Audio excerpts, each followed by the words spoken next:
Okay, just a quick introduction. That's why I needed it. Okay, I'm going to talk about peering and content distribution, how we do it at Google, but also probably other CDNs do it kind of the same way, Akamai, Facebook, Netflix. So for many of the users, it's like, okay, they just go to the web, they go to YouTube or to Google, and they type, and suddenly the content appears. And they start playing a video, and the video plays in probably HD. And well, it works, but how we manage to move all the bits around, for example, Google data centers, we don't have many. We have only like 10, 12 data centers around the world. And how we do that, what is the magic that is behind? I'm not going to tell you all the magic because, well, as a good magician, we don't tell the tricks. We just tell you, it's how kind of we do it. So basically what normally you will see is there is a content network, a content provider network. It could be anybody, or it could be anybody else. It could be another ISP. So basically we have the content stored in our data centers. Those are very big facilities. There are just a few around the world. They have a lot of security.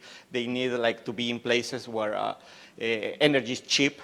Also cooling is easier to do. You will see that Google has some data center, for example, I think in Finland, which is very cold, or also in Oregon, there is a river around. So we can use that to cool the data centers. But it will be kind of difficult to move all that data around the world. So basically what we have is what we call POPs, or point of presence. Basically those, they have routers connecting, we will see like many people. But one of the thing that we do is to connect those to transit providers like Level 3, Tata, and some others. So the ISP, like you, they can connect to another transit provider, or probably the same transit provider, and we can get the content. So basically the bits will flow from the content from the data center to the POPs, to the transit providers, and from the transit providers to the ISP, and from the ISP to the users. As you might see here, unless you have like a lot of transit providers, there will be some times where, I don't know if it has a pointer. Yeah, it has a pointer.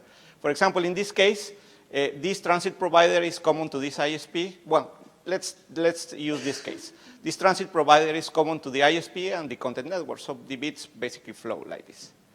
In this case, this ISP, well, the transit provider is not common to the content network, so the content network needs to use another transit provider. They have to have some agreement to interchange traffic, and this will flow like this way. What could happen?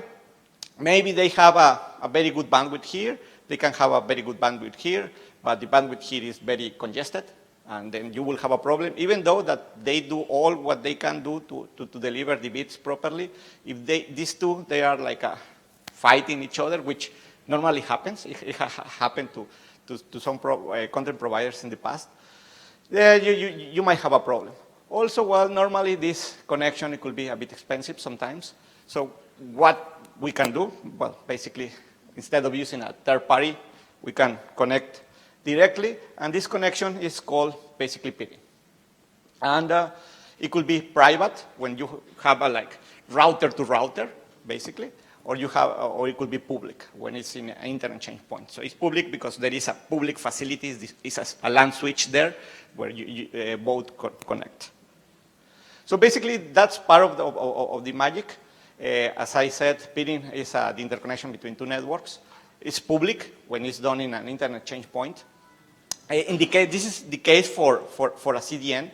It's better when the public connection is better when there is a lot of traffic to many networks. So for each one is very low traffic. So when you have the aggregate, there is a lot of traffic. And private peering is done in private links, basically router to router. And for us, it's better when we have a lot of traffic with just one peer. Why? Because generally it's cheaper. The cost of the port is cheaper in this way. So that's why we use public and private peering. It doesn't mean that you have to use both. It depends on your needs. It doesn't mean that one is better than the other. It's just different flavors for different needs and to solve different problems. So it's basically like that. So, but there are some cases or some places where even a connection to an interchange point is difficult. So in those cases, we use what we call CDN servers. So basically are like normal servers that are deployed in the ISP network. So normally these are normal machines like Dell or HP or IBM, depending of the CDN provider.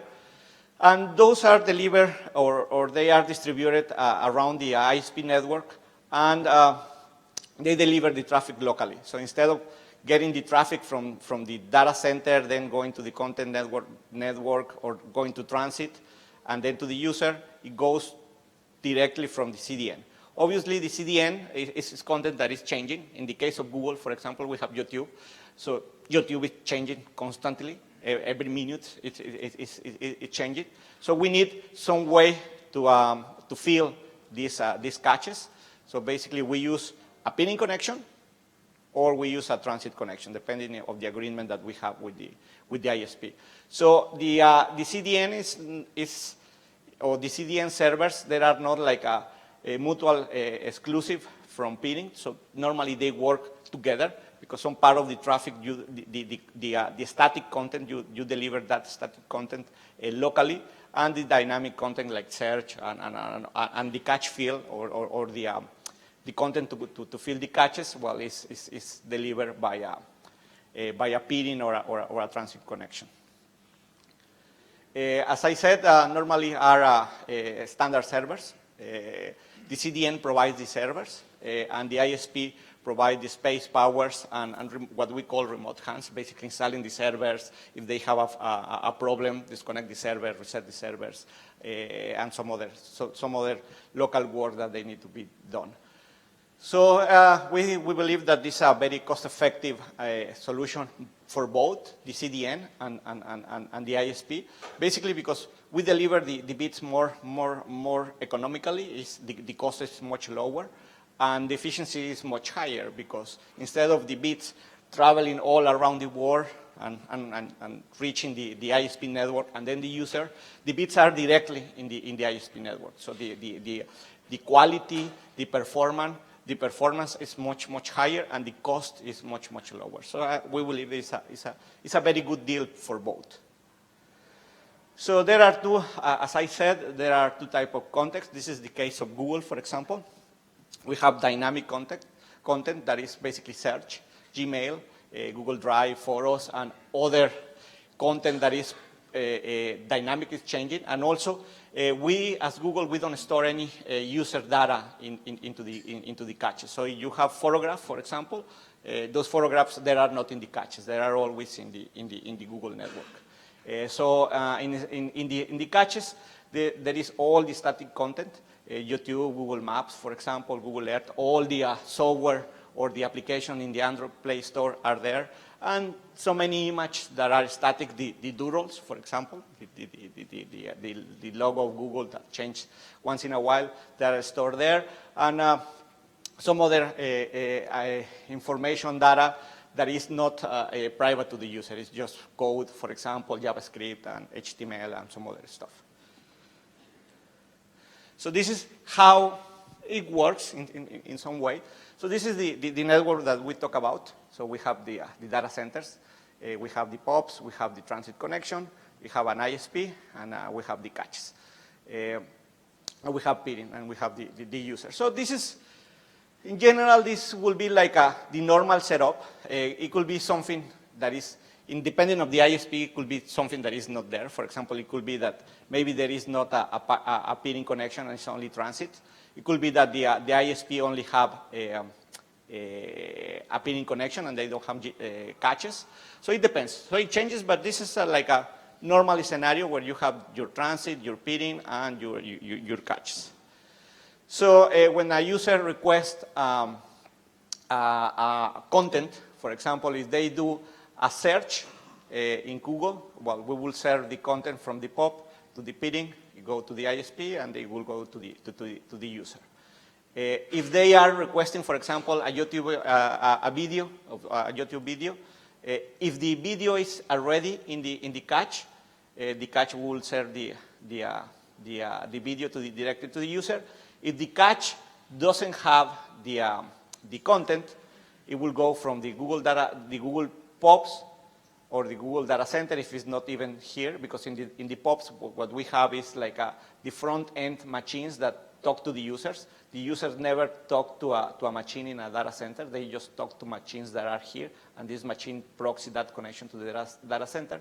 So if the content is not here, if the video is not here, because also we have big caches here, then it will come from the data center. But generally, it will come from the POP. So if the content is not here, it will go and it will fill the cache, what we call cache fill, and then it will go to the user. So basically, this is like the workflow of information. It won't be very different than this. Basically, the magic here is for Google how to know which is the best place to serve this user. So we need to decide if we serve it from a local cache, if we serve it from a direct pitting connection, or we serve it to transit. So in the cases, for example, with these caches are very, very, very congested. For example, they are full. What we will do is to overflow to pitting. If those pitting connections are full as well, we will overflow to transit. And we use a lot of algorithms. We are checking for example, the quality of the bits that we are delivering to the users from each of these locations. So we are sensing how good it is, and then we decide to which egress or to which egress port or point we will use to serve the users. So this is not very complicated. The real magic is here in how we do this, and we use a lot of metrics. We use for example, we use the BGP to see how far the user will be. But as you know, BGP, well, it could tell you that probably it's 2 ASNs away, and another is 3 ASNs away, but probably the one that is 3 ASNs away, it has better performance because it has more bandwidth. So we believe in BGP, but we don't use all the information that is in BGP. Sometimes, as an ISP, you will ask us like, hey, I announced in this route, and it's closer to you because the ASN path is 2 hops, but you are serving me from this other location. Well, it's because the location that is closer, and I put it in quotes, is not really closer. It's closer, but the performance is very bad. So we decide to use another path. So if you have deal with Google NOC or Google GGC operation, you will see that sometimes that happens because, well, we use not just the shortest path, but the best path to the user. So we use what we call quality of experience metrics. So the pitting and the cache are not mutual exclusive solution. We tend to prefer pitting. So if we are in the same location, for example, in Sao Paulo we have a POP. So in Sao Paulo we prefer to use pitting instead of deploying caches in Sao Paulo, because with pitting we can deliver the full amount of Google traffic, and also it's in our the cost for us is lower because we don't have to deploy GGCs or caches all around several users in the same city. If we already have a big aggregation facility where we can deliver the traffic more efficiently. So, but in general, we think that this is not exclusive solutions. They are in reality, they are working together. It's more important when the bandwidth or the transport is very, very, very expensive. We tend to deploy more GGCs than pitting in those places. The benefits for users is lower latency, so the performance will be better. You will have higher reliability because you're not depending on a third party, basically a transit provider. For the network operator, I think one of the big advantages is the lower cost. The Caribbean this is much more important when the submarine capacity, the cost to get the contact the content, for example, United States or Europe is very high. So having a way to deliver the bits locally is much more important than in other places. Higher reliability, is more predictable routing, yeah, because it's closer. You don't have to deal with transit providers. Obviously, better performance for customer. There are no third parties involved. And we believe that it's a mutual beneficial partnerships between the ISPs and the network and the CDN. This is, for example, Google peering locations. As you can see, there is nothing very close to the Caribbean. This graph is missing a POP in Bogota, in Colombia. But anyways, there is nothing in the Caribbean. This is one of the challenges that we have. I think is the next slides. So I was saying the catch are great, but they don't deliver the full content. So you don't have search, for example, or you don't have dynamic content there. And also, in some cases, they don't let us aggregate traffic because what we normally, or we have done in the past is that we deploy a cache in a central location because there are many very small ISPs. And when these ISPs, they start growing, we start giving the caches to the ISPs. And eventually, you don't have an aggregation point anymore. And well, that doesn't help to grow the environment or the ecosystem of the telecommunication ecosystems. So what we need basically is to foster those places and aggregate traffic there. But we need, and it was part of the discussion that we were talking yesterday, to do those aggregation points. Basically, what we need is good interconnection facilities. If we don't have a data center that ideally carrier neutral, every day is more difficult to get a neutral facility. It's the ideal, but if we cannot get it, well, that it could be or it could not be a problem. But we need good interconnection facilities. In some places, we might have more than one. So there will be like 2 or 3 facilities, and some ISPs are in one, some ISPs are in another one, and some ISPs are in another one. So those facilities, they are not interconnected. So that's a big problem, because if we go to one, we are going to miss all the others, and we are going to miss the other ones. And also, we cannot do a proper business case, because we are only sure that we are going to reach one part of the ISPs.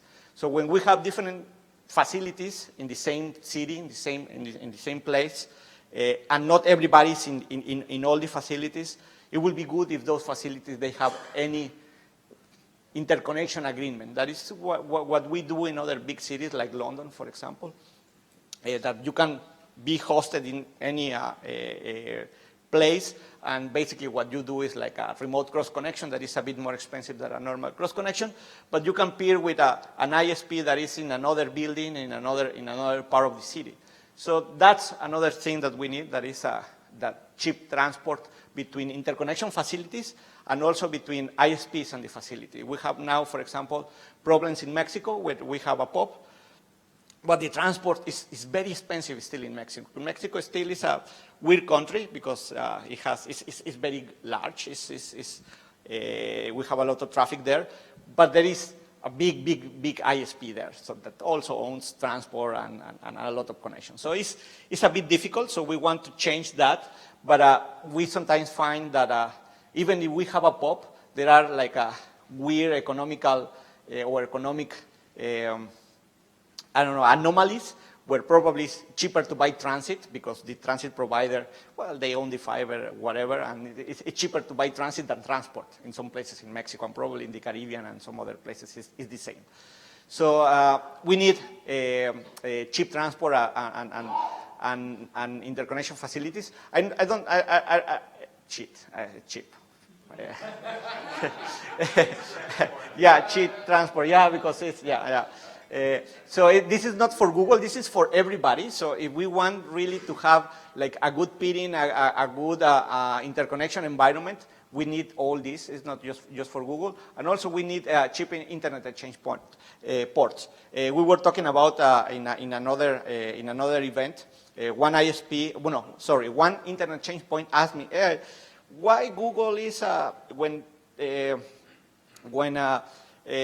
Google is connected to an internet exchange point. This is the case.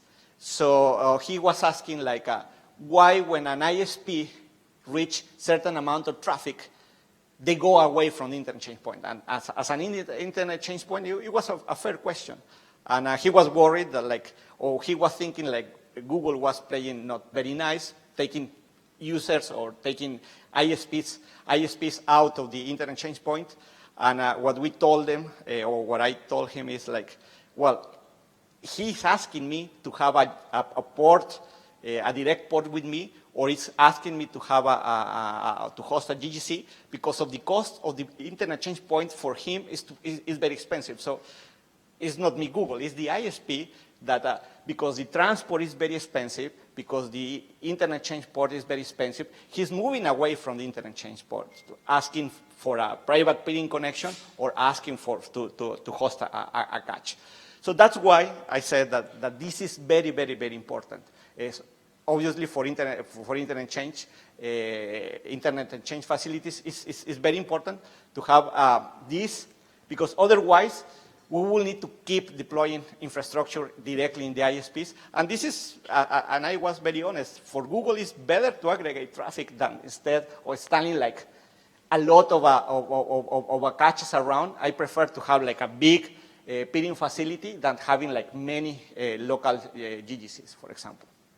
So as the Caribbean is very sparse, well, these challenges are more important than other places. So the message here is like we would like to foster these interconnection facilities, internet exchange ports, but there is some work that we need to do in having better facilities and more important, cheap transport and a good way to deliver those bits, because not everybody is in the same place. So that's the challenge, and hopefully we will see some change in the future. And I think that that's all. Thank you very much.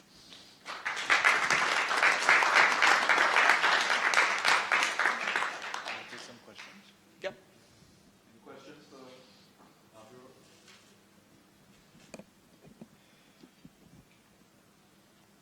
It was very clear, or it was very confusing?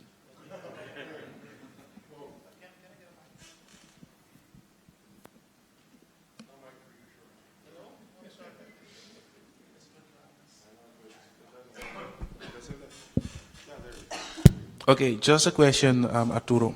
You did mention that we don't have any Google POP, let's say, in the Caribbean. What is Google doing with respect to this? Did you guys do any analysis where are possible countries where you can have one of those POPs, or what is? Well, the thing with the POPs is that we need a lot of traffic because they are very, very expensive. For example, a POP needs like, I don't know, many machines, and it needs a backhaul from the POP to the Google network. So we need submarine capacity, and we need fiber. And also we just don't need like just one 10 gig. We need like alternate paths. So to make it very reliable, we need routers. So it's a big investment in the, probably, yeah, it's a big investment. I wouldn't say how much, but it's a big investment. So the traffic in the Caribbean, as I said, is very sparse. So if you look at the region, like the whole region, yeah, you will see, yeah, I can install a POP in the region where everybody goes there and get the traffic. It's the same for Central America, for example. The problem that is very sparse, and well, we found that the best POP for the Caribbean is Miami. So yeah, because it's the place that aggregates everybody. So, but that's not good. So what we are doing instead, well, we are trying to find a way, or try to find a solution between the cache and the POP, because between the cache and the POP is like a huge difference. So we need to find out like a middle point. Well, not even a middle point, like a point like more tend to the cache. We have the middle point. but still is too big for the Caribbean, considering that it's very sparse. So we are trying to find like something that is larger than a GGC or a catch, and lower than that middle infrastructure that we have today. So hopefully we will have something very soon. I think Curaçao is a good place. Also with Nico and I, we were talking about this, I think 2 years for now, like how we can do this in the Caribbean. I think Curaçao is a good place. It's a small island, but you are concentrating a lot of traffic here, and I think that you have a very good plans to do it in the future. So hopefully other places will do something similar. Other places that probably are interested in the Caribbean are other big islands like Jamaica, Trinidad and Tobago, in the Hispanic Caribbean, Dominican Republic, and Puerto Rico, for example, are places where, yeah, it could be. I don't know if they are ready today to do it, but it will be good places to start and looking. What we are trying to do, or what I'm trying to do, is to try to find a solution, right, for the Caribbean, because as a big companies, we normally think that everything is like Europe or United States, and the reality here is like, yeah, it's not like that. And if we want to foster the region doing some aggregation points, we have to think a bit different, and that's why even though that the think different is from another company, we are trying to do that as well. We even discussed a planning this morning, right? Pardon? We even discussed the planning this morning. Yeah. We are trying to do something, and also we have some solution that probably will be good for Curaçao. Okay. I'm trying to get you to commit to the planning. Yeah, I'm fully committed. I'm fully committed. Good, thank you. It's only the pocket on my employer. Is they? I know that they are large, but they are like in Mexico. We said that we are like codos. It's like the elbow. So when you say, oh, you are very elbow, it's like you are very cheap. So Google, yeah, we are a bit cheap. So we try to optimize all the money that we have. So sometimes it's difficult to convince people to spend money. If we were because of me, yeah, I would have deployed many of these in the past. But I think we have a question. Yeah, I'm going to give the web stream first, and then come over to you. This is for Jason Hines at Barbados Remote Hub. How does a new IXP engage Google Cache? Who pays for the infrastructure and connectivity? Well, it depends of the case. In some places, Google can pay for it. It's always like it's a business case or not. So in some cases, the traffic is so big that the business case for Google is, yeah, even if we pay fiber, space, power, blah, blah, blah, yeah, it makes sense to invest. That's why, for example, we have POPs all around the world. There are some other places like, yeah, this is power is very expensive, for example. So if somebody pays for the power, well, we will make a business case.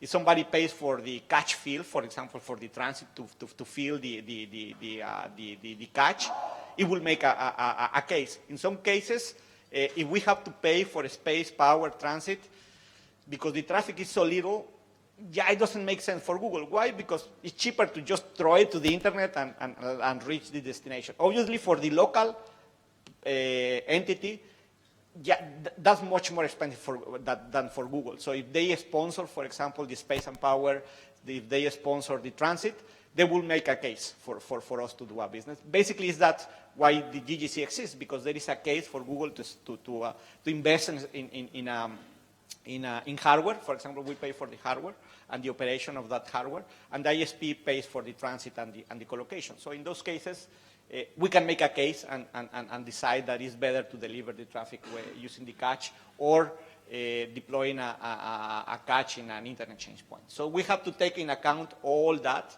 in order to deploy a infrastructure in somebody else's network or to interconnect with somebody. So basically, it's a business case. Roxandra Heston with the Grenadines. My question really is, let's say Google find a solution between the catch and the pop. For the Eastern Caribbean, like St. and Grenadines, which is part of, it's very small, and we have IXPs. So how can we benefit? I don't know, maybe it's a question for Beville. How can we pull together smaller countries, unlike Jamaica, Trinidad, which have bigger traffics, and benefit? Well, what we have done today is like, even though that we don't have that small solution, we still have the catch. So in some places, what we have done is like 3 or 4 ISPs, they get together and they decide, okay, I'm going to host the catch. Another one says, well, I'm going to pay for the transit.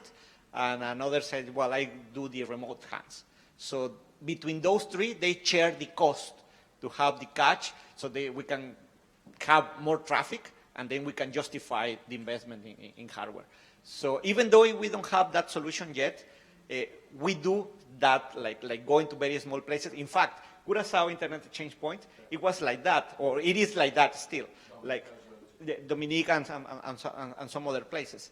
What we want to go is to go to the next stage, because in that case, well, you need the ISPs to get together. The BGP is not very clear. It's like kind of weird, because basically the catch in a shared environment is like a hack, basically. So we want to go from the hack to a very good infrastructure. Yeah. Any more questions? Sure. Last chance. 1, 2, 3. All right. Let's thank Arturo. Thank you very much.